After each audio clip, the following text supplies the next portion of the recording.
नमस्कार, मैं हूं करमवीर। आप देख रहे हैं हमारा रोजाना का कार्यक्रम देश और दुनिया। हमारे साथ है वरिष्ठ पत्रकार अफरोज रिजवी सर। सर बहुत बहुत स्वागत है। नमस्कार। सर एक नया तमाशा इस समय चल रहा है देश में। हमारे हमारे जो विश्वगुरु हैं, जी अब उनकी नसों में खून के बजाय सिंदूर दौड़ने लगा है। जी।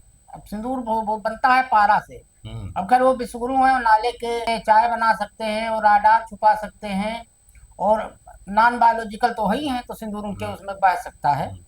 तो कल उन्होंने कहा कि हम्म। उनकी नसों में अब सिंदूर बह रहा है। हम्म। और 2014 में टोक्यो में गए थे, तब उनके नसों में व्यापार और पैसा बह रहा था। हमें लग रहा है सर चचा गालिब को पहले से पता था, इल्हाम था कि 2014 के बाद इस देश में एक ऐसा महामानव पैदा होगा। हम्म।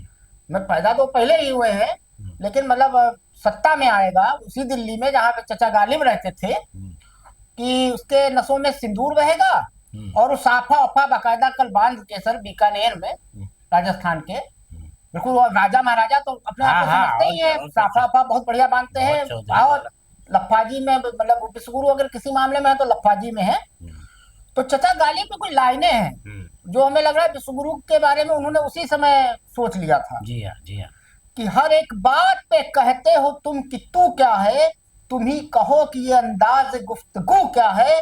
रगों में दौड़ते फिरने के हम नहीं कायल, जब वाह। आंख ही से न टपका तो फिर लहू लहू क्या क्या है। क्या बात। हुआ है सह का मुसाहिब, फिरे है इतराता, बगरना शहर में गालिब की आबरू क्या है। वाह वाह। अब सर इनके लहू से, आंखों से तो लहू वहू टपका नहीं। एक महीना हो गया, 28 लोग हमारे मारे गए थे। लेकिन आज तो उन्होंने चीख चीख के कहा ना हाँ, स्पीच में कि लेकिन वो लहू नहीं सिंदूर बह रहा। आज तक एक को आतंकी का नहीं पता है कि वो कहाँ से आए थे। इसके अलावा सर जम्मू कश्मीर में शोपिया में 13 लोग एक जगह मारे गए। इस घटना के बाद 3 लोग एक मारे गए। उसमें एक बहुत बेहद दुखद घटना रही कि दो बच्चे थे सर, जो जुड़वा थे, भाई बहन थे, 5-5 मिनट की देरी में पैदा हुए थे। उनकी हत्या कर दी गई। कुछ नहीं पता चला, ना कोई आया था ना कोई गया था, कुछ पता ही नहीं है आज तक। क्या केंद्र सरकार ने उन 28 लोगों के लिए किया? मोदी जी पता नहीं गए कि नहीं गए। मेरी जानकारी में सार्वजनिक रूप से नहीं है सर कि वो कहीं गए हों, किसी से मिले हों। किसी जब पीड़ित से मिले। किसी से मिले हों, जब आंख से ही ना टपका तो फिर लहू क्या है। सही। शर्म की बात है सर, ये राष्ट्रीय शर्म की बात है। खाली कैमरे के सामने मोदी जी, खाली कैमरे के सामने इनके खून में सिंदूर आ जाता है। वो सर आपके सहारा के ही एक वो कार्टूनिस्ट है मशहूर, मंजुल जी। मंजुल जी है। उन्होंने आज बहुत अच्छा कार्टून बनाया अब है वो। सहारा में नहीं है वो। हाँ, पहले अब थे, सहारा आपके में थे, आपके हाँ, समय में हमारे थे। यहाँ जानने वाले हमारे को कि मिल ए रहा है। पॉजिटिव बी पॉजिटिव नेगेटिव वो होता है, नया ब्लड ग्रुप निकला है, ब्लड सिंदूर। ब्लड सिंदूर। सतहिंदी.com के मुकेश हाँ। कुमार जी ने भी लिखा है कि दुनिया खोज रही है भाई ये कौन सा सिंदूर अब वाला उनके है। ब्लड में बह रहा है, मोदी जी को लिखा भी है। और ग्रोक अंकल ने बताया कि सर अगर सिंदूर, वैसे भी जहां तक मेरी जानकारी है सर, चूंकि मोदी जी के इतना मैं नहीं पढ़ा हूँ हम्म। इंटायर पॉलिटिक्स में, कि अगर सिंदूर में चूंकि सर होता है पारा, मरकरी है। मरकरी होता है, अगर उसको खा ले तो जिंदगी में आवाजें नहीं निकल सकती मरकरी है। और कुछ केमिकल ऐसे होते हैं जो बॉडी को वो कर देते हैं। हाँ, और मोदी जी, डैमेज, बहुत बुरी तरह डैमेज करते हैं, और कुछ अगर भी हो सकता है। मोदी जी के ब्लड में सिंदूर बह रहा है तो ये उनके लिए तो बहुत मुसीबत की बात है भाई। ये तो हमारे हमारे प्रधानमंत्री है देश के। आप जिसने भी उनकी तकरीर लिखी उसको पहले सोचना चाहिए था हाँ, कि अगर हम सिंदूर दौड़वा देंगे और तो मोदी सवाल जी, उठ हाँ, पड़ेंगे। मोदी जी तो बिना बोले रह नहीं सकते। और सिंदूर खाने के बाद आदमी बोल नहीं पाता है। अब सर राहुल गांधी ने 3 सवाल किए हैं, बहुत बढ़िया सवाल है सर। उनका जो सवाल है वो सर सवाल बहुत बढ़िया है। उन्होंने एक्स पे पोस्ट किया कि मोदी जी खोखले भाषण देना बंद कर दीजिए, सिर्फ इतना बताइए आपने भारत के सम्मान से समझौता कर लिया, आतंकवाद आतंकवाद पर आपने पाकिस्तान की से बात पर भरोसा क्यों किया, ट्रंप के सामने झुककर आपने भारत के हितों की कुर्बानी क्यों दी, आपका खून सिर्फ कैमरे के सामने ही क्यों गर्म होता है। क्या कहेंगे सर? हाँ, ये सही कह रहे हैं आप। आज अखबार में जो है, आज जी पूरे सर। देश भर के अखबारों में जी जो हेडलाइन है जी। मोदी जी की, प्रधानमंत्री की खबर को लेकर के, हम्म। कि जो स्पीच वो दे रहे हैं जी। कि मेरी लहू मैंने अब जो है सिंदूर दौड़ रहा है, हाँ, रगों में मेरे, बह रहा है। हाँ, मेरे रगों में हाँ। खून नहीं बल्कि लहू नहीं बल्कि सिंदूर दौड़ रहा है। जी तो सारे अखबारों ने उसको बहुत बड़ा बड़ा लगाया, लेकिन उसको ले करके आप समझिए कि सोशल मीडिया पर बड़े कमेंट्स आ रहे हैं जी। कि अगर ये रगों में तो, सिंदूर दौड़ेगा तो आदमी जीवित कैसे रहेगा। हम्म। और वो उस पर कई लोगों ने सवाल करते करते पूछा है कि जिस आदमी ने इनके बयान को लिखा, तकरीर को लिखा, भाषण को लिखा है, जी उसको ये सोचना चाहिए था कि हम अगर रग में इनके सिंदूर दौड़वा देंगे तो कितनी देर ये जीवित रहेंगे। बहरहाल उसका मजाक तो उड़ाई जा रहा है। अब और हमारे प्रधानमंत्री हैं, हमारे उनके प्रधानमंत्री, स्वास्थ्य की फिक्र हमको भी है। बिल्कुल, और हम समझते भी हैं कि प्रधानमंत्री जी के यहाँ पर भाव है, ये है कि हम सिंदूर जो उजड़ा है उसका बदला ले रहे हैं, यानी हमारा खून जो खौल रहा है वो सिंदूर की शक्ल में मतलब खौल रहा है कि हम उसका बदला लेंगे। मतलब इन्होंने जो कहा है तो इस भाव में कहा है, लेकिन उसका अर्थ तो लोग निकाल रहे हैं इस तरीके से। तो लेकिन ये है कि अब ये बात सही है कि ये जब कैमरे के सामने आते हैं तो मोदी जी बहुत बड़ी बड़ी बातें कहते हैं, और ऐसा लगता है कि वाकई में उनके उसमें जो है ये है जोश की वो है, लेकिन जो उसके पीछे सवालात हैं जी कि वो आतंकवादी कौन थे, कहाँ से आज आए तक थे, नहीं पता चला, एक महीना पूरा हो गया सर। मरने वालों से आप मिलने गए कि नहीं गए, उनसे किसी से नहीं गए। उनको क्या मदद मिली गई, कहीं कोई बात नहीं गई। तो आज जब विपक्ष ने भी ये बात उठाई, देखिए आपको एक मिनट में और जी लूंगा आपका कि उसमें जो विपक्ष भी उस बात जब सीज फायर हुआ तब से लगातार कह रहा है कि संयुक्त अधिवेशन बुलाइए और इसको बताइए कि हमने क्या खोया, क्या सर्वदलीय बैठक में नहीं आए और इनके सिंदूर खोल रहा है खून में। तो इन्होंने फौरन ये किया कि विदेशों में सांसदों को भेज दिया कि आप जाइए वहाँ पाकिस्तान की। तो पाकिस्तान ने भी भेज दिया है। नहीं वो तो ठीक, वो तो जवाबी कव्वाली चलेगी। कव्वाली चल रही है।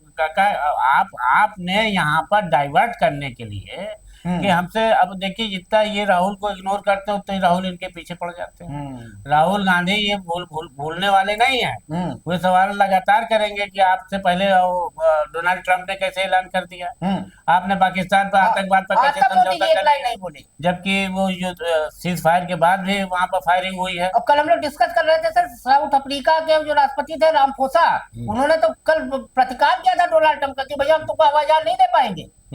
और जो मांग कर रहा था विपक्ष कि अब आप फिल्मी डायलॉग के तरीके से मेरी लहू लहू नहीं और सिंदूर तोड़ रहा है, तो ये सब घुमाने की बातें जो है जनता में ये दिखलाने के हम बहुत जोश में हम कर रहे हैं, सवाल नहीं बदल सकता। जनता अब इतनी मूर्ख नहीं है सर 2014 तरह, वो जनता अब समझ गई है इनका सिंदूर कहाँ दौड़ रहा है। एक सर आपको याद होगा, मैं सुबह आज सोच रहा था, एक पिक्चर आई थी गोविंदा की राजा बाबू। हाँ राजा बाबू भाई, तो अनपढ़ व्यक्ति था वो, तो उसने क्या कर रखा था सर कि उसके कमरे में डॉक्टर के लिबास में, वकील के लिबास में, पुलिस के लिबास में, मतलब उसने अपनी हर टाइप की फोटो लगवा रखी थी सर। ऐसे हमारे आदरणीय मोदी जी हैं वो, इसका सीन भी तो बता दीजिए। वो आप बताएं सर। इस सीन में ये था जी कि वो तो अनपढ़ था, लेकिन वो बहुत बड़े घराने की लड़की से प्यार करने लगा। और उसके बाद उसको शौक था फोटो खिंचाने, वो भी छपास करोगी था। नहीं, तो वो छपास करोगी था कि इंस्पेक्टर बना है तो कि अदालत में खड़ा है तो पता चला वो पुलिस का है, डॉक्टर का है। तो लड़की जब घर में घुसी इसके तो एक जगह इसने बड़ी तस्वीर देखी तो खुश हुआ, कहा ये तो बहुत बड़ा वकील लग रहा है। फिर और गई तो देखा है इंस्पेक्टर की लगी है, फिर समझे डॉक्टर की लगी है, तो अरे ये मल्टीपर्पज है, न्यूरामेंट क्रीम है, ये इतना जादूगर, यही डॉक्टर, यही वकील और यही इंस्पेक्टर। तो डर गई, कहने तुम काम क्या करते हो? कहने लगे हम यही तो काम ही करते हैं। तो यही तो काम हो रहा है 2014 से, जो मौका आएगा वैसा बन जाएंगे। तो सर आपने मोदी जी है कभी परीक्षा पे चर्चा करने लगते हैं, कभी वो इसरो में चले जाते हैं, वहाँ नाले के गैस से चाय बनाने बताने लगते हैं, कभी सुप्रीम कोर्ट राज में चले जाते हैं देखने सर, कभी टनल में इंजीनियर के साथ फोटो खिंचवाते हुए, नक्शा उसको समझाते हुए, इंजीनियर को नक्शा समझाते हुए, कभी वो संसद जब बन रही थी तो टोपी वोपी लगा के वहां चले जाते हैं सर, कभी वो मन की बात भी कर लेते हैं, और कभी कभी वो फाइटर प्लेन पे भी चले जाते हैं, वो लगा करके और हेलमेट पहन के, कभी कभी कर्नल की वर्दी पहन के भी, कभी वो तोपों पर चढ़ जाते हैं जाके सेना पर। अब ओरिजिनल फाइटर हमारे पास से सर जो पायलट थे वो स्वर्गीय राजीव गांधी जी थे, वो भी हमारे देश के प्रधानमंत्री थे, वो पायलट थे, लेकिन ये तो बिना पायलट हुए आजकल इनकी एक तस्वीर वायरल हो रही है। बताइए ये ऑपरेशन सिंदूर में इनको जो है दिखा दिया उसकी वर्दी में आर्मी की और बाकायदा कर्नल रैंक की, और उसमें वो लगाया जाए। लेकिन प्रधानमंत्री जी को ये राजा बाबू है, ये आधुनिक युग के राजा बाबू है, तो इसको कहने यानी में हमें राजा कोई बाबू, बुराई नहीं है। राजा बाबू फिल्म जो है वो इसी हमें इसको लग रहा लेके बनाई है गई। गोविंदा को या जिस जो भी उसका लेखक रहा होगा उसको पता रहा होगा कि एक दिन होगा ऐसा। अब सर राहुल गांधी से ही जुड़ा दूसरा मामला है कि लोकसभा के नेता प्रतिपक्ष जो है राहुल गांधी, उन्होंने विदेश मंत्री एस जयशंकर का एक इंटरव्यू शेयर करते हुए 3 सवाल किए। राहुल गांधी ने सबसे पहला सवाल पूछा कि भारत को पाकिस्तान के साथ क्यों जोड़ा गया है। दूसरा सवाल उनका है कि पाकिस्तान की निंदा करने में एक भी देश ने हमारा साथ क्यों नहीं दिया। हमारे पड़ोसी तक सर, बांग्लादेश, नेपाल का भी एक नागरिक था 28 में से। नहीं, नेपाल को तो बोलना चाहिए, तो नेपाल की तो बहुत मदद की। मान ली बांग्लादेश चलिए इस वक्त किसी हाँ। और के हाथ में खेल रहा है, श्रीलंका है, लेकिन श्रीलंका, और इसको तो बोलना ही चाहिए था। तीसरा सवाल उनका है कि भारत और पाकिस्तान के बीच 4 दिनों तक चले संघर्ष के बाद 10 मई को अमेरिका के राष्ट्रपति डोनाल्ड ट्रंप ने दोनों देशों के बीच संघर्ष विराम समझौते की घोषणा क्यों कैसे की, क्या कहेंगे सर? और उसमें ये भी है जी कि डोनाल्ड ट्रंप ने क्यों पाकिस्तान को भारत के बराबर पेश किया। जी हाँ, इससे हमारी गरिमा गिरी और है। मोदी जी उस पर नहीं बोले, इनके खून में सिंदूर दौड़ रहा है। हाँ, तो वही राहुल गांधी ने जो ये सवालात किए हैं, ये सवालात वो शुरू से कर रहे हैं राजा बाबू से। राजा बाबू से। अब आज से हम लोग सर राजा बाबू ही कहेंगे। नहीं भाई, हमारे प्रधानमंत्री है नरेंद्र मोदी जी। नहीं, वो है, हमारे भी है, हम सबके हैं। आपने तो जनता को समझाने के लिए हाँ, अब खाली वहाँ एक उदाहरण दे दिया है, लेकिन वो बहुत जिम्मेदार और बहुत ही है, वो हमारे प्रधानमंत्री है। मेहनती बहुत ना होते तो भैया देखिए तीसरा टर्म को पूरा कर रहे थे। हाँ, वो 20 चाहे घंटा, अनुभक्ति से हो, चाहे जिससे 20 घंटा वो काम करते हैं। हिंदू मुसलमान करके हो, चाहे जैसे है वो ताकतवर। हाँ, 20 घंटा वाले ताकत चल रही है, 20 घंटा 56। अब सर एक बड़ी अजीबो गरीब खबर आई अमृतकाल में सर। एक कर्नाटक के हावेरी जिले में गैंग रेप के आरोपी थे और उनको जमानत मिली तो रोड शो निकाला गया। ये देश में हो क्या रहा है? मोदी जी के रगों में सिंदूर दौड़ रहा है और गैंग रेप के आरोपी जिनको जमानत मिलती है तो रोड शो निकाल रहे हैं। देखिए ये तो 7 आरोपी थे सर। बहुत ही शर्मनाक। हाँ, उनका नाम भी हमने देखा, उसमें लिखा हुआ है। हाँ, 5 वाहन थे, 20 से ज्यादा काफी। ये बहुत शर्मनाक और बहुत ही अफसोसनाक कि एक महिला के साथ दरिंदगी करने वाले। हालांकि देखिए ऐसे ही मामला तो था, वो जो गुजरात कांड हुआ था उसमें जो थी वो, हाँ, माला बनाया गया था उन लोगों को जब उनको उनका मिली थी। के सारे जो छूटे थे कि उनकी सजा माफ हो गई है। तो क्या नाम था उसका, भूल रहे हैं, जो गुजरात की पीड़िता थी। तो उसका सुप्रीम कोर्ट ने भी उस पर पूछा था कि कैसे छोड़ दिए गए, क्या छोड़ दिए गए। तो ये कांड पहले भी हुआ है, लेकिन ये है कि ये तो तब भी ये समझा जा रहा था कि अगर ये हो रहा है तो इसका मतलब अब रेप पीड़ित या सजा याफ्ता लोग इसको शौर्य सम्मान की बात समझेंगे बाहर निकलने पर। अब ये घटना आप बता रहे हैं कर्नाटक वाली जी, तो यहाँ पर भी जो हुआ है, तो यहाँ की सरकार के लिए तो ये बहुत ही शर्म की बात है कि वो उनको चाहिए ऐसे लोगों के खिलाफ फिर से इंक्वायरी कराए, और जो साक्ष्य नहीं मिला है कोर्ट में, जिसके बिना पर उनको जमानत मिली है, छूटे हैं, वो पुलिस को वहाँ की सख्ती से उसकी कार्रवाई करानी चाहिए, ताकि महिला का जो सम्मान है वो बचा रहे। अब सर वक्त संशोधन बिल पर सुप्रीम कोर्ट ने अपना फैसला सुरक्षित रख लिया है। हो सकता है आज सुना दे, क्योंकि कल परसों से हमारे ख्याल से आज आखिरी दिन है, फिर ग्रीष्मकालीन अवकाश हो जाएगा सुप्रीम कोर्ट। हाँ, क्या कहेंगे सर? नहीं, देखिए अब बहुत क्लियर है वक्फ बोर्ड का इसमें वक्त संशोधन मामले में सरकार जो है, देखिए सरकार की तरफ से सिवाय गुमराह करने की और कोई बात नहीं की है। उसको इस्लाम धर्म से जोड़ के आप पेश करने लगे कि ये इस्लाम का कोई महत्वपूर्ण अंग नहीं है वक्फ, जैसे रोज़ा नमाज ये सब है उन्हें, जबकि ये एक बहुत ही महत्वपूर्ण इस्लाम में वो मकाम रखता है वक्फ का, कि कोई भी चीज़ आप अपने जैसे किसी भी आदमी को, जैसे ये होती है ज़कात वकात देना, तो एक आदमी अपने मरने के पहले अपनी एक जायदाद को दे देता है वक्फ के तौर पर कि भाई हमको जो है इसकी आमदनी से ज़कात जो है हमारी अदा होती रहेगी, वही पैसा गरीबों में खर्च होता रहेगा, तो हमको जो है उसका सवाब मिलेगा, यानी हम मोक्ष मिलेगा, हम जन्नत में जाएंगे। ये कॉन्सेप्ट सभी जगह पर है, हर धर्म में है। तो उसमें बहुत सारी चीजें ऐसी है, और जो ये वक्त बाई यूजर वाला है कि जो उसमें कह दिया गया कि साहब अब बताइए आप 200-300 साल पहले जो कब्रिस्तान थे तो ये सरकार की ड्यूटी थी ना कि उसका इंदिराज करा देते कि फला मुतवल्ली का काम नहीं है। हाँ, फला जगह की जमीन जो है तहसील में इंदिराज कर ली जाए, ये कब्रिस्तान दे दी गई है। जैसे जैसे गांव में देते नहीं है कि साहब ये चरही है, ये हाँ, ग्राम तालाब समाज है, की जमीन है, ग्राम जीएस समाज लैंड की है। है, तो ऐसे उसको कर देना चाहिए था कि ये मुस्लिम मुस्लिम कब्रिस्तान है और ये जमीन जनहित में उसके इसी यूज में रहेगी, इसका स्वरूप नहीं बदला जाएगा।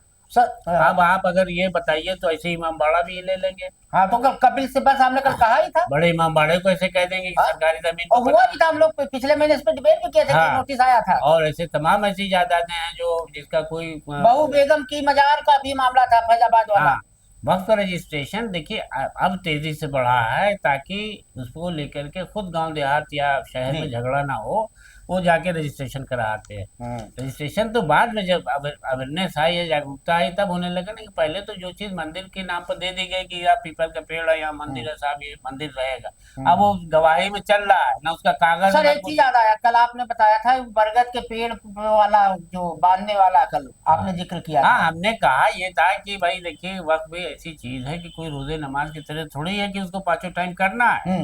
एक हमारा अपना धार्मिक वो काम है जो हम उसको अंजाम देते हैं अल्लाह के नाम पर, कि जैसे रोजा रखा हाँ, है बरगद में लोग तो जैसे धागा बांधते हाँ, हैं। जैसे हिंदू औरतें जो है अपने वट वृक्ष में धागा बांधती हैं दीर्घायु हाँ। होने के लिए अपने पति की, तो ये यहाँ लिख करके आए कि ऐसा करो, हाँ, लेकिन वो मानता है तो चल रहा है। ऐसे वक्फ की मानता कंसेप्ट आया कि साहब इसको आप अल्लाह के नाम पर दान कर दीजिए। हाँ, उत्तराखंड में सर एक गोलू देवता का मंदिर है, मैं गया हूँ उत्तराखंड, तो वहाँ बाकायदा स्टाम्प पे अफिडेविट लगा के लोग घंटी बांधते हैं, अपनी मुराद जो होती तो है। ये सब चीजें तो हमारी क्रिएट की हुई है ना जी। उसको आप बदल क्यों देंगे कैसे? अब सर हमारे एक पूर्व राज्यपाल रहे जम्मू कश्मीर के, जब धारा 370 हटी थी तो वही उस समय थे सतपाल मलिक जी। जो पुलवामा हुआ था उस पर सबसे पहले सवाल उन्होंने उठाया था कि मोदी जी जब उस जिम कॉर्बेट पार्क में फोटो सेशन करवा रहे थे, उस समय उन्होंने फोन किया था मोदी जी को, और उन्होंने कहा था कि मैंने हवाई जहाज सेना के लिए मांगा था और नहीं दिया गया था। और जिम कॉर्बेट पार्क में फोटो खिंचा रहे थे। हाँ, वो जो मैन वर्सेस वाइल्ड वाले एक साथ।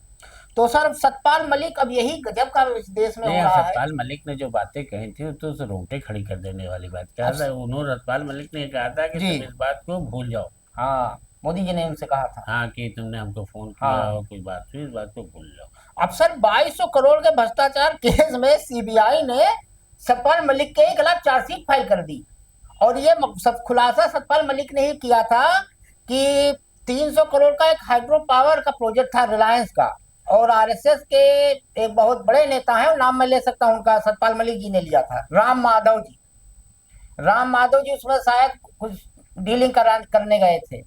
अब क्या कहेंगे सर, सीबीआई ने महामंत्री बनाए गए थे, कहा बीजेपी में या कहा? हाँ, संगठन महामंत्री थे, असम के प्रभारी थे, उन्होंने ही बड़ी सत्यानाश किया। आरएसएस के तो लिए काम कर ही रहे थे।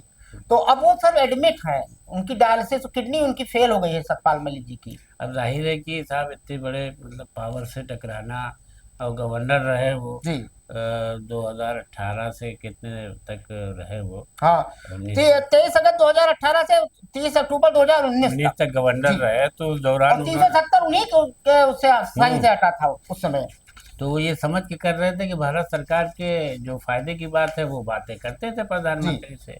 अब खुद जो उन्होंने तमाम दावे पिछले दिनों सतपाल मलिक जी ने अपने इंटरव्यू में किए हैं, तमाम इंटरव्यू सोशल मीडिया पर उनका दिखाया गया है, जिसमें उन्होंने यहाँ तक कहा कि अगर इसके बाद मुझे कोई मारेगा या मुझे जान का खतरा होगा तो वह मैं जानता हूँ, तो मैंने पहले ही से बता दिया है कि मैं किसान का बेटा हूँ, मुझे कोई लालच है, मैं 4 जोड़ा कुर्ता पैजामा है, एक कमरे में मैं रहता हूँ, मुझे कुछ नहीं है, आप चाहे गवर्नर से हटा दीजिए कुछ। हाँ, उनको ज्यादा सिक्योरिटी भी नहीं मिली हुई। कुछ नहीं, एक शायद कांस्टेबल उनके साथ रहता है। अब एक सर बहुत हैरान करने वाली खबर है सर, जो गोदी मीडिया नहीं दिखाता है, हम लोग ऐसी खबरें कुछ निकाल के लाते हैं, और बहुत वास्तव में हैरत वाली खबर है। इस पे लोगों को, हर उस माँ बाप को सोचना चाहिए जिनके बच्चे हैं सर। एक बच्चे ने सर पश्चिम बंगाल में सुसाइड किया, और मामला 5 रुपए के चिप्स का था। उसने लिखा, माँ मैंने चिप्स के पैकेट नहीं चुराए थे। हर माँ बाप के लिए सबक भी है, बच्चे का ये आखिरी खत। पश्चिम बंगाल में एक बच्चे ने सबके सामने डांटे और मारे जाने पर अपनी जान दे दी। बच्चे के साथ कब कैसा व्यवहार करना चाहिए, माता पिता को भी समझने की जरूरत है सर। क्या कहेंगे सर? अब देखिए ये बात तो अच्छी है कि 7वीं क्लास का बच्चा है, जी पश्चिम बंगाल का मामला है जी ये। जी। और वहाँ पर जैसा कि स्टोरी बयान की जा रही है जी कि वो किसी दुकान पर हलवाई की या मिठाई की दुकान हाँ, पर गया 13 था। साल का था सर ये कृष्णेंदु दास। एक हाँ मिठाई की दुकान से हाँ, चीज के 3 सातवीं पैकेट क्लास का चुराने का 13 साल, आरोप था हाँ। सर। जी तो शायद दुकानदार नहीं था, तो वो गया था सामान लेने के लिए। जी। तो उसने 1-2 पैकेट शायद दिए थे, पैसे नहीं दिए थे या क्या था, कुछ और ये ऐसा था। दुकान सर सिविल वॉलंटियर की थी, बेहद शर्म की बात है, उसको तो तत्काल सिविल वॉलंटियर पद से हटा देना चाहिए। और उसने जो ये बात बताई है कि ये जी पैकेट तो उसने यही था कि भाई इसका पैसा हम ढूंढ रहा था दुकानदार को, जी दुकानदार बाद में आ गया। जी। तो उसने देखा कि 3 पैकेट ये लिए हैं, तो उसने पूछा कि तुमके बगैर पैसा दिए गए? लेकिन नहीं, हम पैसा और आपने नहीं माफी मंगवाई उससे दिया। हाँ, सार्वजनिक तो तौर पर। उसने 20 रुपए इनको, 5 रुपए के 3 पैकेट लिए तो 20 रुपए दिए। जी उसने पैसे भी नहीं लौटाए, फिर दुकान पर जबरदस्ती खींच के ले गया, उसको वहां मारा पीटा, बहुत बेइज्जत किया और जी सार्वजनिक रूप से माफी मांगने को कहा। तो लड़का इतना ज्यादा मायूस और इतना ज्यादा अपमानित महसूस करने लगा कि वो घर में आया और उसने एक सुसाइड नोट लिखा कि माँ, मैंने चिप्स पैकेट नहीं चुराए थे और मैं अपनी जान दे रहा हूँ। तो आज के लिए इतना ही। आपके कोई सुझाव हो तो जरूर लिखें। धन्यवाद।